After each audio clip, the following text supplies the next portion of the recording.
The dust clung to her like a second skin, a gritty shroud over the ghost she had become. It was in her hair, the lines of her face, the raw cracks of her lips. It settled in the folds of her ragged dress, a garment so thin it was more memory than fabric. She stood tied to a hitching post in the center of what passed for a town, a single street of false-fronted buildings that stared at her with vacant, glassy eyes. The sun was a hammer, beating down on her head, and the air was thick with the smells of horse manure, cheap whiskey, and the cloying sweat of judgment. Her wrists were raw where the coarse rope bit into them. She did not pull against it. She had learned long ago that fighting only tightened the knot. Instead, she stood with a stillness that was not peace, but a deep, settled resignation. Her gaze was fixed on a point somewhere beyond the jeering faces of the men and the sharp, whispering glances of the women, a point in the shimmering heat haze where the world dissolved into nothing. They had taken her name first. It had been stripped away with her dignity, leaving her an object to be bartered, a piece of human driftwood washed up on the cruel shore of this town. Now they were selling her indenture, or what was left of it. The man who had owned her, a portly merchant named Corbett with eyes like polished river stones, had lost her in a card game the night before. The winner, a trapper reeking of bear grease, had looked at her gaunt frame and decided she was not worth the trouble of feeding. So here she stood, an offering, a problem to be solved or discarded. The crowd murmured. A child threw a pebble that struck her shin. She did not flinch. Her world had shrunk to the circle of her own pain, a space too small for any new hurt to enter. From the shade of the livery stable, a man watched. He was not part of the circling pack. He stood alone, a figure carved from the land itself, his stillness a stark contrast to the town's agitated energy.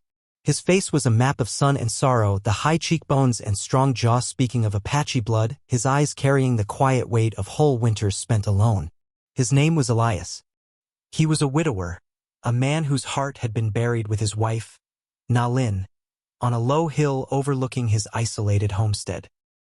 He had come to town for salt and flour, a journey he made only when necessity clawed at him. He hated the noise, the greed, the way people's voices grew thin and sharp as they scraped against each other. He saw the woman at the post, and something in her profound stillness snagged on a raw edge inside him. He saw not a piece of property, but a soul that had retreated so far into itself it had almost vanished. He saw the same quiet dignity Nalin had possessed, though buried here under layers of trauma and neglect. Corbett, sweating in his waistcoat, was growing impatient. $10, he barked, his voice oily with frustration. For a year's service. She can cook clean, stronger than she looks. A man laughed, spitting a brown stream of tobacco juice near her bare feet. Looks like a gust of wind'd take her, Corbett. You'd be buying a corpse. The crowd chuckled. Their interest was waning, turning back to their own small, dusty lives. She was becoming an inconvenience, a piece of refuse to be swept away. Elias pushed himself off the wall of the livery. He moved without haste, his worn boots making no sound in the thick dust. He did not look at the crowd, only at the woman. His shadow fell over her, a brief, cool respite from the relentless sun. He stopped before Corbett, his gaze steady. The merchant puffed out his chest, smelling a potential customer. Ah, a man of sense. A good worker, I assure you. Elias did not answer him. His eyes met the woman's for a fleeting second. Hers were empty, like windows into a vacant house. His were filled with a grief so old it had turned to stone. He reached into a leather pouch at his belt and pulled out a few coins. Not looking at them, he held them out to Corbett. I'll take her, he said. His voice was low, a sound that seemed to come from under floorboards, and used to the open air. It was not a bid. It was a statement. Corbett squinted at the coins, a mix of silver and copper. It was less than he had asked, but it was more than the nothing he was about to get. He snatched the money from Elias's palm, his greed overriding his surprise. She's yours. No refunds. Elias ignored him. He turned his back on the merchant and the gawking townsfolk, his attention solely on the woman and the rope that bound her. He pulled a small, sharp knife from his belt. The blade caught the sun, a flash of cold fire. She flinched, a tremor running through her thin frame. It was the first real movement he had seen from her. Her eyes, no longer vacant, were wide with a new, sharp fear. Knives had never meant freedom. He did not speak. He knelt, his movements economical and precise. He did not touch her skin. He slid the blade between the rope and the rough wood of the post and sawed through the fibers. The sound was a dry whisper. The tension gave way and the severed ends of the rope fell into the dust. Her hands dropped to her sides, limp. Red welts circled her wrists like brutal bracelets. He rose, sheathing the knife. He stood a respectful distance away, waiting. The world seemed to hold its breath. The crowd was silent now, watching this strange, quiet transaction unfold. He gave a slight nod, a gesture toward the edge of town, toward the vast, empty expanse of the high desert. He did not offer a hand. He did not offer a word of comfort. He simply offered a direction. Away. For a long moment, she remained frozen, a statue unbound. Then, slowly, as if her limbs belonged to someone else, she took a single, shuffling step. Then another. She followed him. They walked away from the town without looking back, two solitary figures moving into the shimmering heat. The dust lifted behind them like the ghosts of all the words that had not been spoken. The journey to his homestead was a pilgrimage of silence. The sun beat down and the land stretched out before them, a canvas of ochre, sage, and bruised purple shadows. The wind was a constant companion, a dry, scouring presence that whipped her thin dress against her legs and tugged at the stray strands of his dark hair. He walked ahead of her, his pace steady and unhurried. He did not seem to tire. He moved like an animal that belonged to this place, his body attuned to its harsh rhythms. She followed a few paces behind, her bare feet finding every sharp stone, every thorny branch. The pain was a dull, constant ache, a reminder that she was still alive. Hours passed. The sun slid across the sky, and the shadows grew long and skeletal. He stopped only once, beside a cluster of rocks where a trickle of water seeped from a fissure, staining the stone dark. He unslung a canteen from his shoulder, drank, then held it out to her. She stared at the canteen as if it were a trick. Kindness was a foreign language, one she had long forgotten. Her throat was a desert, cracked and burning. After a long hesitation, her hand, trembling, reached out and took it. The metal was cool against her skin. She drank greedily, the water a shock of life, spilling down her chin and onto the front of her dress. When she was done, she handed it back. Their fingers did not touch. He took it, screwed the cap back on, and continued walking. The silence resumed, but something had shifted within it. It was no longer empty. It was filled with the weight of that small, shared gesture. They arrived at dusk. The cabin was small, built of weathered pine that had silvered in the sun and wind. It sat nestled in a shallow valley, protected from the worst of the gales. A stone chimney stood at one end, and a lean-to for a horse was built against the other. The place was stark, functional, and achingly lonely. It was a shelter, not a home. Beside the cabin, on a small rise, was a single mound of stones. No cross, no marker. Just a pile of rocks arranged with deliberate care. He glanced at it as they passed, a flicker of something in his eyes, a brief closing of a door he kept perpetually guarded. He pushed open the cabin door. It swung inward without a sound, well-oiled. The interior was dark and cool. It smelled of wood smoke, pine, and clean emptiness. A single room held a cot, a stone fireplace, a rough-hewn table with 2 chairs and shelves holding a few tin plates and a small sack of flour. Everything was neat, ordered, and scrubbed bare. It was the home of a man who was waiting for nothing. He gestured toward the cot in the corner. "You sleep there." He then moved to the fireplace, laying wood with unpracticed efficiency. She stood by the door, a wraith caught between the dying light outside and the gathering dark within, unsure of her place, of the rules of this new, silent world. He lit the fire. Flames licked up the kindling, casting flickering, golden light across the room. The warmth began to push back the chill of the evening and the deeper chill inside her bones. He took a blanket from a wooden chest at the foot of his own sleeping pallet on the floor. It was thick wool, woven with geometric patterns of red and black. He laid it on the cot. He looked at her then, his expression unreadable in the firelight. "I don't lock doors," he said, his voice quiet but clear. She blinked. The words settled over her, a weight and a release all at once. It was not a promise of kindness, but a statement of fact. A boundary. And within that boundary, for the first time in a very long time, was the faint, unfamiliar outline of safety. She would not be a prisoner here. She nodded, a small, jerky movement. He turned back to the fire, the unspoken contract sealed. The days that followed fell into a rhythm dictated by the sun and the needs of the land. It was a life stripped down to its essentials: water, warmth, work, food. Their existence became a quiet choreography, a dance of two solitary people sharing a space without sharing its intimacies. In the mornings, he would be gone before she woke, tending to his horse or checking the snares he had set for rabbits in the low hills. She would rise from the cot, the heavy wool blanket a surprising comfort, and find the fire banked, a pot of water left warming by the embers. Her first task was always to sweep the floor. The simple, repetitive motion of the broom across the wooden planks was a balm. It was a task with a clear beginning and a clear end, a small piece of order she could create in a world that had always been chaotic. She swept away the dust of the previous day, feeling as though she were sweeping away fragments of her old life with it. They worked in parallel. While he mended the weathered fence that enclosed a small, fallow garden plot, she would wash their 2 tin plates and spoons using the harsh lye soap she found by the water basin. He would chop wood, the rhythmic thud of the axe a steady heartbeat for the silent valley. She would gather kindling, her hands growing calloused, the skin thickening over the raw memories of the rope. They rarely spoke.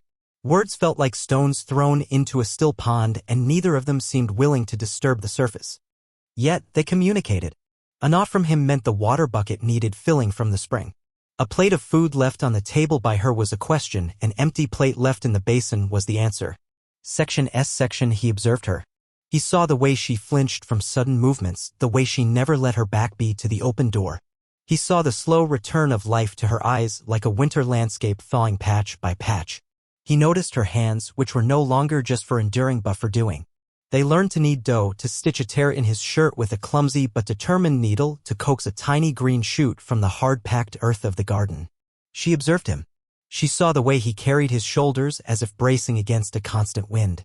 She saw the deep lines of grief etched around his eyes, lines that softened only when he was looking at the distant mountains or tending to the unmarked grave on the hill.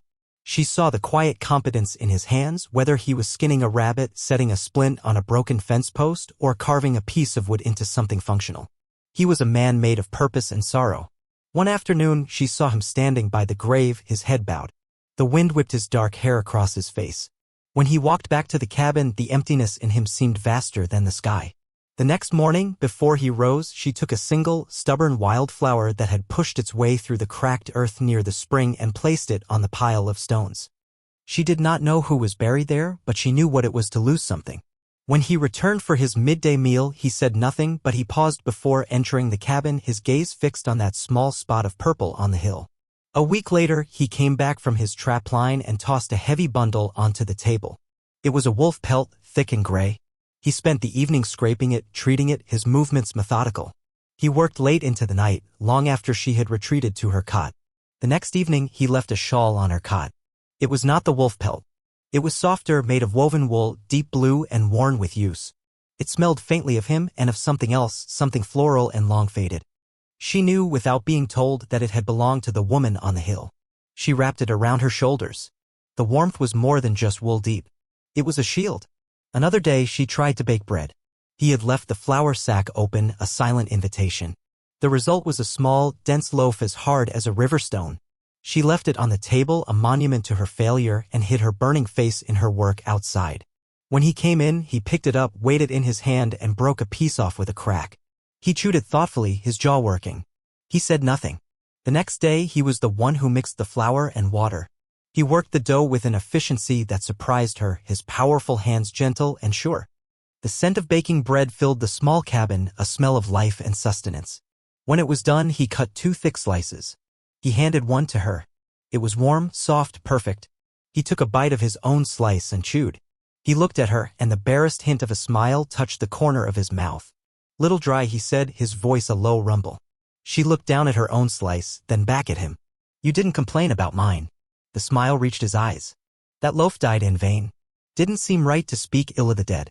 The small, shared joke, the first of its kind, hung in the air between them, as warm and nourishing as the bread itself. The thaw was slow, almost imperceptible, like the grinding of a glacier. But it was happening. The ice was breaking up. One night, the past came for her in her sleep. She was back at the post, the rope biting into her wrists, the sun a malevolent eye in the sky. Corbett's face loomed over her, his lips curled in a sneer, his voice booming her worthlessness. The laughter of the crowd was a physical force, pressing in on her, suffocating her. She thrashed on the cot, a strangled cry escaping her lips. Her hands scrabbled for something, finding the rough wall of the cabin. In her dream, it was the hitching post. She clawed at it, desperate, a primal terror seizing her. She shot up, awake but not, her breath coming in ragged, panicked gasps. The room was dark, the only light the faint orange glow of the dying embers in the fireplace. She scrambled off the cot and lunged for the door, her heart hammering against her ribs. She had to get out. The walls were closing in. Her hand fumbled for the latch, expecting it to be locked, bolted, trapping her inside. A voice came from the darkness near the fire, low and steady. It was not loud, but it cut through her panic like a sharp blade. The door is not locked. She froze, her hand hovering over the latch.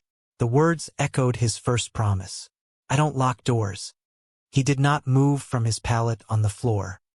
He did not rush to her, did not try to comfort her. He simply remained where he was, a solid, calming presence in the shadows, giving her space to find her own ground. He honored her fear by not trying to dismiss it. Her breathing slowly began to even out. The hammering in her chest subsided to a painful thrum. The cabin walls receded, becoming wood and chinking again, not a cage. She slid down the wall, her back against the door, and hugged her knees to her chest, the borrowed shawl of flimsy armor against the chill of the memory. He did not speak again. He sat up, and in the dim light she could see him add a small log to the embers. A few sparks danced up the chimney, and the flames grew a little stronger, pushing the deepest shadows back into the corners. He remained there, a silent guardian, sitting watch until the first pale hint of dawn grayed the window and her trembling had finally ceased. She did not thank him. He did not ask if she was all right. The shared silence was more profound than any words could have been. A new foundation of trust had been laid, not on promises, but on a nightmare weathered together in the dark. The sanctuary they had built, fragile as it was, could not last. The world outside their small valley had not forgotten them. The harbinger came on a day when the sky was a hard, brilliant blue, a cruel mockery of peace. Elias was splitting logs near the cabin, the axe falling in a steady, metronomic rhythm. She was on her knees in the small garden, her hands in the dirt, tending to the stubborn rows of beans they had planted. A sense of purpose had begun to settle in her bones, a feeling as solid and real as the soil under her fingernails. He stopped mid-swing, the axe held aloft. His head was turned, his gaze fixed on the northern ridge that marked the entrance to their valley. She followed his gaze. At first, she saw nothing but the shimmering heat rising from the rock. Then she saw it, a flicker of movement. A small cloud of dust, no bigger than a fist, rising against the blue. It was not the lazy drift of wind, it had intent. It was growing. A cold dread, familiar and sickening, washed over her. She rose slowly to her feet, wiping her hands on her dress. The dust cloud resolved itself into figures. 3 riders moving at a steady pace down the trail that led to the homestead. Elias lowered the axe, resting its head on the chopping block. His body went still, but it was the stillness of a predator, every muscle coiled and ready. He did not look at her, but he spoke, his voice flat. Go inside. She hesitated. The instinct to flee, to hide, was a powerful current. But something else held her rooted to the spot. The sight of his back, broad and unyielding, facing the approaching threat. She thought of the unlocked door, the warm bread, the shawl. This place was no longer just his shelter. It was hers. No, she said. The word was quiet, but it did not waver. He glanced at her over his shoulder. He saw the fear in her eyes, but underneath it was a sliver of something new. Resolve. He gave a single, sharp nod, accepting her decision. He picked up the axe and leaned it against the cabin wall within easy reach. He stood and waited, his arms crossed over his chest. The riders drew closer, their horses kicking up stones. The lead rider was unmistakable. Corbett. His face was flushed with sun and self-importance. The 2 men with him were hired muscle, their faces hard and indifferent. They reined in their horses a few yards from the cabin, turning the small yard into a battleground. Corbett surveyed the scene with a proprietary air. The neat woodpile, the small garden, the woman standing not behind the man, but beside him.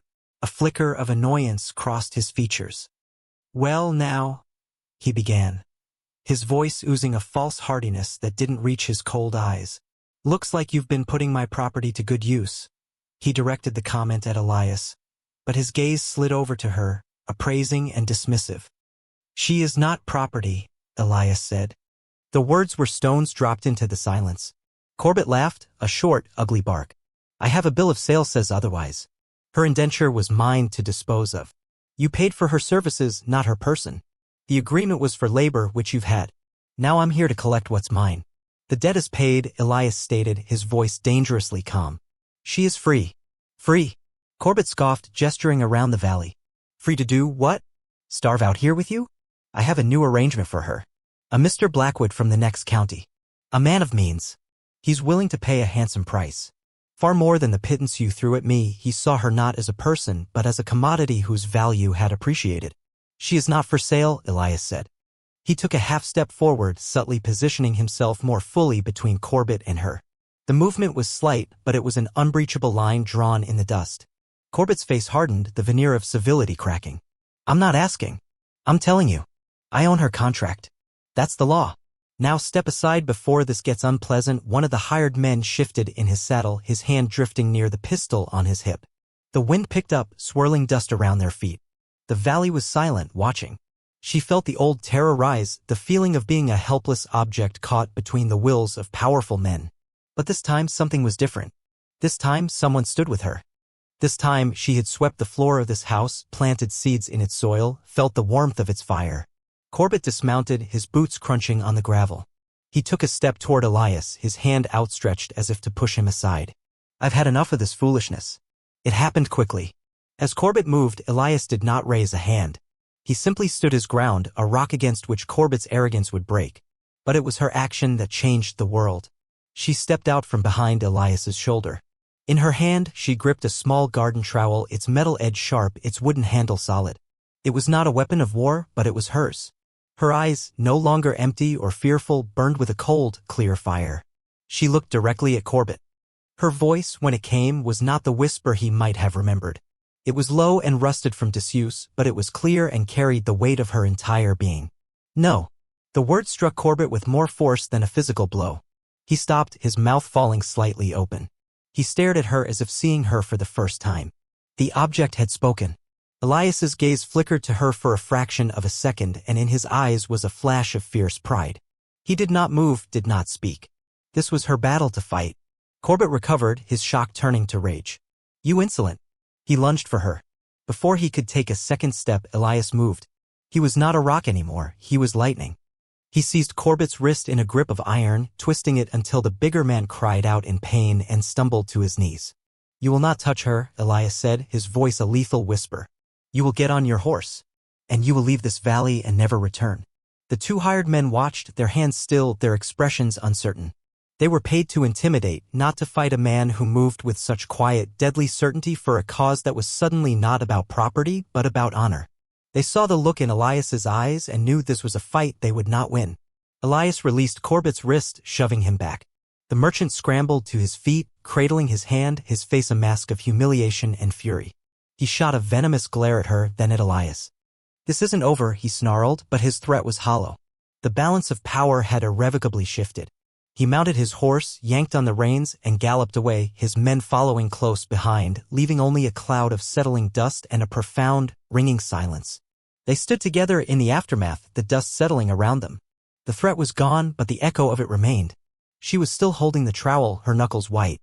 Her whole body trembled with the adrenaline of defiance. Elias turned to her.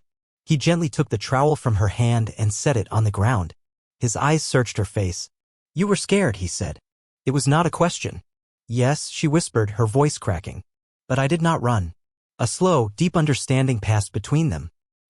He reached out, his calloused fingers hesitating for a moment before they gently brushed a stray strand of hair from her cheek. It was the first time he had touched her with such tenderness. The gesture was a universe of affirmation. In that single, quiet moment, a bond forged in shared silence and small kindnesses was tempered into steel. That evening, the fire in the hearth seemed to burn brighter, warmer. The silence between them was no longer a space to be carefully navigated. It was a shared comfort, a blanket against the world. They ate their meal of rabbit stew and the last of the good bread, the familiar ritual now imbued with a new significance. They had defended this life together. It belonged to them both. After they had eaten, he sat watching the flames, his expression thoughtful. She sat on her cot, wrapping the blue shawl tighter around her shoulders. They took my name, she said into the quiet, the words tasting strange on her tongue. It was the first piece of her past she had ever offered him. I don't remember what it was. He looked at her, his dark eyes reflecting the firelight. He considered her for a long moment, seeing not the nameless, broken creature from the town square, but the woman who had stood her ground with a garden trowel in her hand. The woman who left wildflowers on a grave. The woman who had filled the hollow spaces of his house with a quiet, resilient life. Lena, he said, the name soft in the firelit room. It means light. Lena.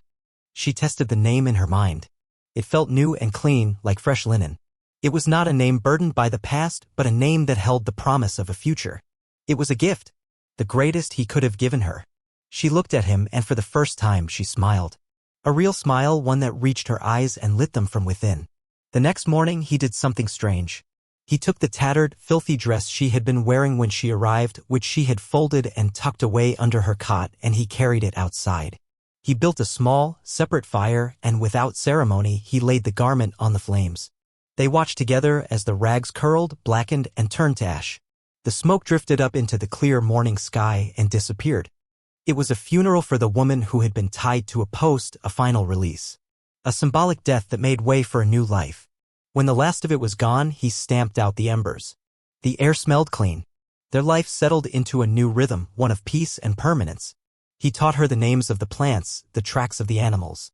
She taught him how to laugh again, small, quiet laughs that startled him at first, then settled into his bones like warmth. The house, once a hollow shell of grief, began to breathe again. It held the scent of baking bread, the sound of two people moving in comfortable harmony, the quiet hum of a shared life being stitched together day by day with threads of mutual respect and unspoken affection. The final image was not one of grand declarations, but of simple, profound peace. They sat together on the small porch he had built, watching the sun set behind the mountains, painting the sky in shades of blood orange and bruised violet. He was carving a piece of wood into a small bird. She was mending a shirt, her stitches now even and sure. The blue shawl was wrapped around her shoulders. The silence was a language they both understood perfectly. This was home. This was family. This was enough. This story, it ain't just about rescue. It's about the quiet truth that sometimes the most broken things can fit together and make a new kind of whole. It's about the difference between being owned and being seen, between being given a space and being given a name. Elias didn't just cut some ropes in a dusty town. He cut the threads of a life that was no longer hers and gave her the needle to stitch a new one. And Lena, she didn't just find shelter. She found the strength to hold a trowel like a sword, to say no to the world that had tried to erase her, and to say yes to a future she chose for herself. We all have parts of us that feel tied to a post, judged by a crowd, given a value by people who don't know our worth. We all have a name that was taken from us, or one we've forgotten along the way. So here's your naming. It's the moment you realize your worth isn't up for auction. It's the quiet decision to stand your ground, even if all you're holding is a garden tool. It's finding the one person or the one place where the door is never locked. Because fire only changes everything if something new is waiting in the ash. And if you're brave enough to look, if you're quiet enough to listen, you might just find that what's waiting is a place that finally feels like home and a name that finally feels like you.